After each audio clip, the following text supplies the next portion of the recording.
Mamadi Doumbouya est de retour à Conakry. Mais cette fois-ci, les amis, ce n'est pas son arrivée à l'aéroport qui nous intéresse. Parce que pendant que le président guinéen était en congé, son gouvernement n'est pas resté immobile. Et surtout, alors les amis, avant même son départ, un message très clair avait été envoyé au ministre. Les résultats sont désormais attendus. Alors, maintenant que Mamadi Doumbouya est de nouveau à Conakry, une question et une seule se pose. Qui va devoir rendre des comptes? Et quels sont les dossiers sur lesquels le président pourrait maintenant mettre les pressions? Dans cette vidéo, les amis, nous allons examiner 3 dossiers particulièrement très importants pour l'avenir de Conakry. Et le troisième pourrait alors être déterminant pour l'avenir économique de la Guinée en général. Bienvenue les amis sur votre chaîne L'Information Face à l'actu. Surtout restez scotchés car nous allons beaucoup apprendre dans cette partie d'information. Premièrement, nous allons voir les dossiers des ministres désormais sous pression. Revenons quelques jours en arrière, le 30 juillet 2026, après le remaniement gouvernemental, Mamadi Doumbouya a réuni sa nouvelle équipe. Selon le compte rendu publié par le Djeli, le président a insisté sur les raisons ayant conduit à cette réorganisation et sur la nécessité d'obtenir des résultats. Autrement dit, le changement des ministres ne doit pas rester un simple changement personnel. Il doit produire des résultats visibles et c'est là que le retour du président devient très intéressant pour l'avenir de Conakry. Parce qu'il revient précisément après une période durant laquelle son gouvernement a été installé et doit maintenant passer à l'action. La question n'est pas donc plus simplement de savoir qui sont les nouveaux ministres, mais plutôt qu'ont-ils déjà commencé à produire pour l'avenir du pays. Et surtout les amis, quels résultats Mamadi Doumbouya va-t-il exiger d'eux? C'est probablement l'un des premiers indicateurs à surveiller dans les prochains jours à venir. Deuxièmement, les amis, le gouvernement doit-il passer des promesses aux résultats?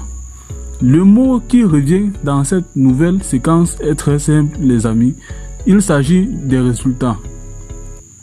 Et pour un gouvernement nouvellement réorganisé, cela peut devenir rapidement un véritable test. Les Guinéens attendent des résultats dans plusieurs domaines: économique, emploi, infrastructure, administratif et amélioration des conditions de vie.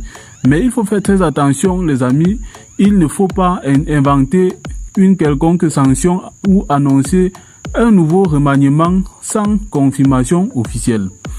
Ce que l'on peut dire de cette affaire, les amis, en revanche, c'est le pouvoir a clairement placé la performance gouvernementale au centre de son discours.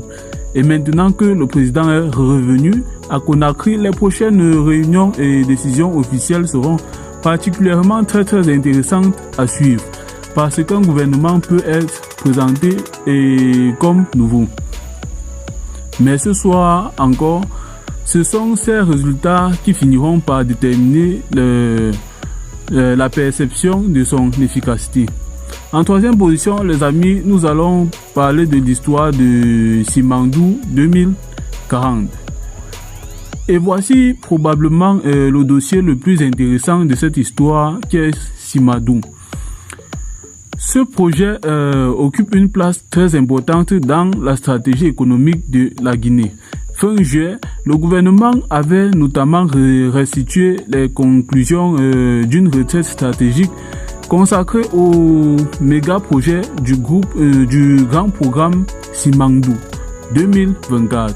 Le ministère chargé de l'économie numérique a également indiqué travailler sur le pilotage stratégique et l'exécution des priorités liées à ce programme-là.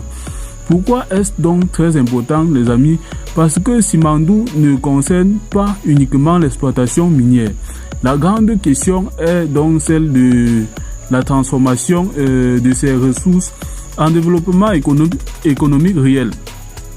Il s'agit donc des infrastructures, des industries, des emplois, de la transformation locale, du développement des territoires, autant pour moi, et la capacité de la Guinée à tirer davantage de la valeur de ses ressources. C'est donc un dossier que nous allons devoir surveiller de très près, les amis, et le retour de Mamadi Doumbouya remet justement cette question en premier plan. Mais il y a une autre question qui nous taraude l'esprit, les amis, et c'est ici que cette histoire devient encore plus intéressante. Est-ce que Mamadi Doumbouya va simplement reprendre son agenda habituel ou alors va-t-il donner une nouvelle impulsion à certains de ces dossiers? Pour l'instant, les amis, nous n'avons aucune raison d'affirmer qu'une annonce spectaculaire est imminente. Et c'est très important de le préciser, les amis, mais les éléments disponibles permettent déjà de voir une chose. Le président revient dans un contexte où son gouvernement vient d'être réorganisé et où la question des résultats est particulièrement mise en avant. Ce contexte pourrait donc produire de nouvelles annonces dans les prochains jours à venir. Et c'est là que Face à l'actu va rester très attentif vis-à-vis de son public et de son audience. Parce que nous allons nous allons vous dire où et quand Mamadi Doumbouya sera donc en action. Doumbouya va limoger tel ministre demeure ou une décision historique est déjà prise. Si aucune source officielle ne le confirme, notre objectif est très différent. Regardez les faits, comparez les annonces, observez les décisions et vous expliquez ce qu'elles peuvent réellement changer. Parce que dans une période où les réseaux sociaux sont remplis de rumeurs, celle-ci va vraiment aller à l'encontre des principes. Celui qui vérifie l'information avant de publier gagne progressivement la confiance du public. En définitive, les amis, Mamadi Doumbouya est donc de retour à Conakry. Mais le véritable chapitre commence maintenant. Premier dossier, les résultats du nouveau gouvernement. En second dossier, la pression sur les ministres pour passer aux réalisations concrètes. En troisième position, les amis, Simandou 2040 et les ambitions économiques de la Guinée. Trois sujets qui pourraient occuper l'actualité guinéenne dans les prochaines semaines à venir. Alors maintenant, j'aimerais connaître votre avis, les amis. Selon vous, quel est le dossier que Mamadi Doumbouya doit traiter en priorité après son retour? Le gouvernement, l'économie, l'emploi ou le programme Simandou 2040? Écrivez votre réponse dans les commentaires, les amis. Et si vous voulez suivre les prochaines décisions importantes en Guinée, abonnez-vous à Face à l'actu et surtout activez la cloche de notification. Parce que le retour de Mamadi Doumbouya est terminé. Maintenant, il faut regarder ce qu'il va faire de son retour. À très bientôt, les amis, sur votre chaîne de l'information préférée, Face à l'actu. Mamadi